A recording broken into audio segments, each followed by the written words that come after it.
Hello everyone, exam medicine channel में आप सभी का स्वागत है। बात करेंगे इस वीडियो में Uttar Pradesh police computer operator grade A 2024 expected exam date की, और साथ ही बात करने वाले हैं हम सेफ स्कोर 2024 में क्या अगर आप स्कोर करें तो आप सेफ जोन में रह सकते हैं, वो भी फाइनल सिलेक्शन के लिए। क्योंकि आपको भी पता है कि पहले जो इसकी कट ऑफ आती है वो आपके टाइपिंग टेस्ट के लिए आती है, उसके बाद में फाइनल कट ऑफ आपकी आती है मेरिट के बेसिस पे। सभी पहलुओं पर बात करेंगे। प्रीवियस ईयर में किस तरीके के कट ऑफ रहे हैं उस पर भी चर्चा करेंगे। आपको पता होना चाहिए कि इसके एग्ज़ाम कई बार हो चुके हैं। बात करें तो इससे 2013 में भी हुए थे इसके एग्ज़ाम, 2016 में हुए थे, 2017 में हुए थे, ठीक है। फिर उसके बाद अब आप एक बार जो 2017 का एग्ज़ाम था वो कैंसिल हो गया था, यानी एग्ज़ाम होने के बाद कैंसिल हुआ था। फिर उसके बाद दोबारा री एग्ज़ाम कंडक्ट हुआ था, वो बाद में। उसके बाद से फिर अब आपकी वैकेंसीज आई है जिसमें लगभग 930 पद हैं, जिसके लिए आप सभी लोगों ने फॉर्म अप्लाई किया है। इसमें मैं आपको ये भी जानकारी दूंगी कि आपके इस पोस्ट के लिए लगभग कितने कैंडिडेट हैं जिन्होंने फाइनल सबमिट किया है या फॉर्म का, और लगभग कितना रेशियो रहने वाला है आपके एग्ज़ाम में कैंडिडेट का। तो सब पे बात करेंगे। और अगर आप भी ये परीक्षा देने वाले हैं तो आपके लिए यूज़फुल होगी वीडियो।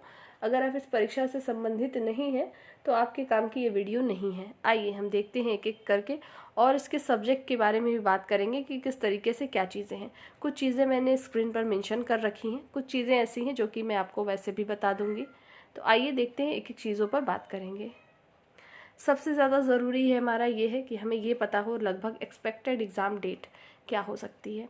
आपको पता है कि उत्तर प्रदेश पुलिस कंप्यूटर ऑपरेटर का जो फॉर्म आया था, जब कांस्टेबल का आपका फॉर्म आया था, यानी जिनका अभी एग्ज़ाम कंडक्ट हो रहा है, एग्ज़ाम 60,000 प्लस जिसकी वैकेंसी है कांस्टेबल की, उन्हीं के साथ लगभग ये फॉर्म आपका आया था। एक हफ्ते 15 दिन का अंतर था दोनों फॉर्म में, और इसी के साथ ही कंप्यूटर जो है प्रोग्रामर के लिए भी फॉर्म आए हुए थे।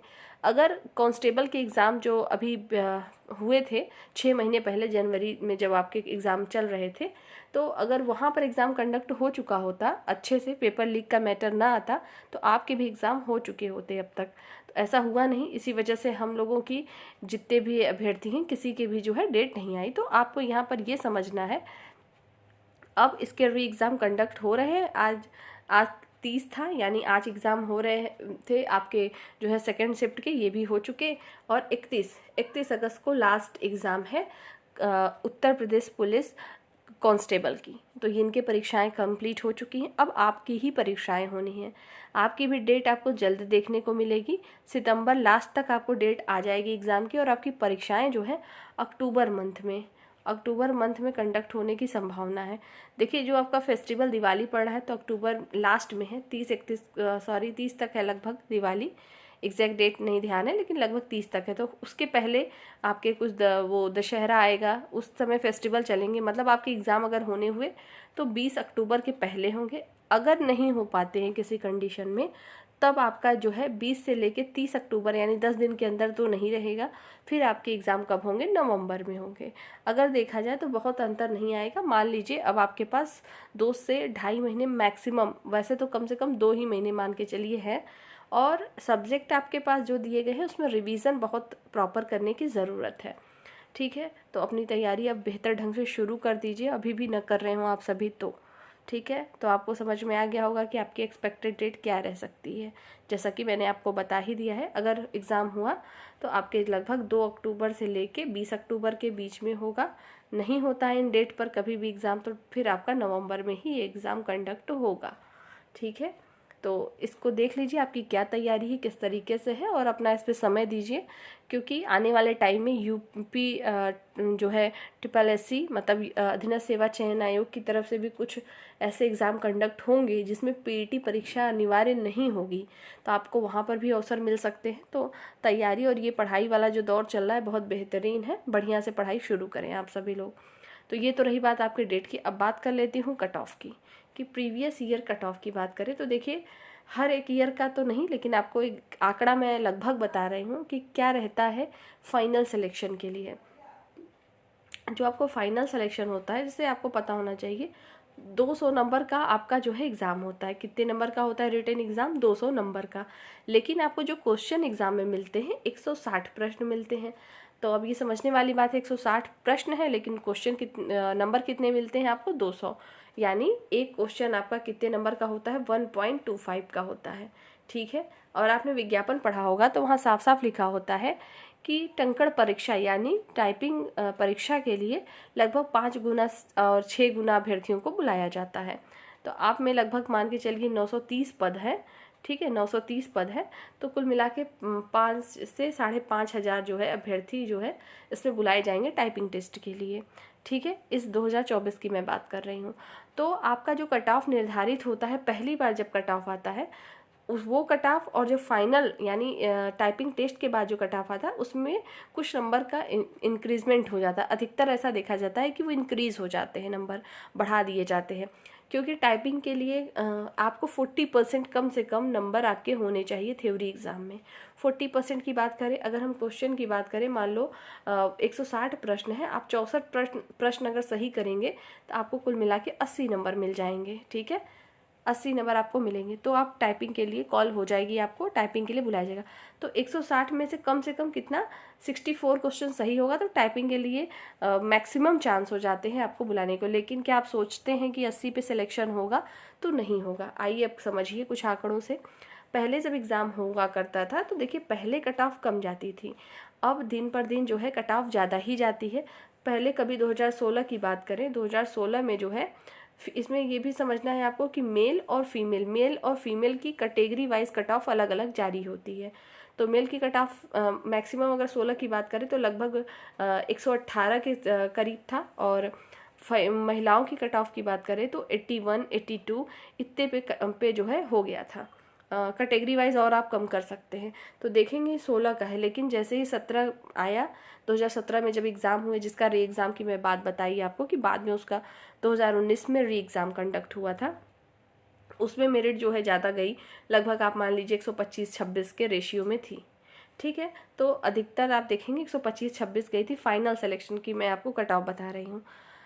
तो आपको अब समझना है कि 2024 में अगर आपको फाइनल सिलेक्शन में जाना है, या आपका फाइनल हो जाए, टाइपिंग अच्छी है, टाइपिंग दोनों करने के बाद अगर फाइनल में जाना चाहते हैं तो कम से कम आपके कितने नंबर होने चाहिए। तो एक आइडिया समझ लीजिए कि आपको 130 से लेकर 135 से 40 के बीच में लगभग आप रहिए। 130 प्लस करने की कोशिश करेंगे, और इतनी कट ऑफ मैं जनरल की आपको बता रही हूँ। आप अपने कैटेगरी वाइज 2-4 नंबर कम भी कर सकते हैं, लेकिन इससे कम अगर रहता है तो उम्मीद की जो है संभावना कम हो जाती है, क्योंकि दिन पे दिन जो है कंपटीशन भी बढ़ रहा है, और आपके जो है जो आपके कट ऑफ आते हैं वो तो डिपेंड करता है आपके क्वेश्चन पेपर पर, लेकिन अभी तक का जो रहा है रिकॉर्ड, उसके एनालिसिस के बेस पे मैं बताऊं तो आप कम से कम 130 प्लस करेंगे सभी अभ्यर्थी, चाहे वो आप जनरल के हो, ओबीसी के हो, SC ST के हो, मेल हो फीमेल हो, आप इतना टारगेट लेकर चलिए। ठीक है, कि मेरा कम से कम इतना आना चाहिए। तो 130 आपको मैं नंबर की बात कर रही हूँ, क्वेश्चन की बात नहीं कर रही हूँ। तो ये मान लीजिए कि 160 प्रश्न आपके एग्जाम में कंडक्ट हो रहे हैं, मतलब 160 प्रश्न आपको मिलेंगे एग्जाम में, कोई निगेटिव मार्किंग नहीं होती है। अगर आप 110 क्वेश्चन भी सही कर गए, 110 क्वेश्चन एकदम राइट रहा आपका, तो भी लगभग आपके 137 से ऊपर नंबर बन जाएंगे, तो ऑटोमेटिक आप फाइनल सिलेक्शन ले सकते हैं। तो ध्यान रखिएगा कि कम से कम इतने क्वेश्चन का टारगेट रहे कि इतना सही होना है, और किसी भी सब्जेक्ट को छोड़ना नहीं है कि मुझे ये नहीं आता मैं इसको छोड़ दूँ तो भी हो जाएगा, नहीं, सबको लेकर चलना है। किस सब्जेक्ट से कितने प्रश्न आएंगे अगर इसकी जानकारी मैं आपको दूं, तो मैंने वैसे तो पहले भी इसके बारे में बताया है आप सभी को कि जो उसके सब्जेक्ट हैं कुल मिला के 4 दिखने को मिलता है कि 4 पार्ट हैं इसके सिलेबस के अकॉर्डिंग, लेकिन मान के चलिए इसके 3 पार्ट आप लोग।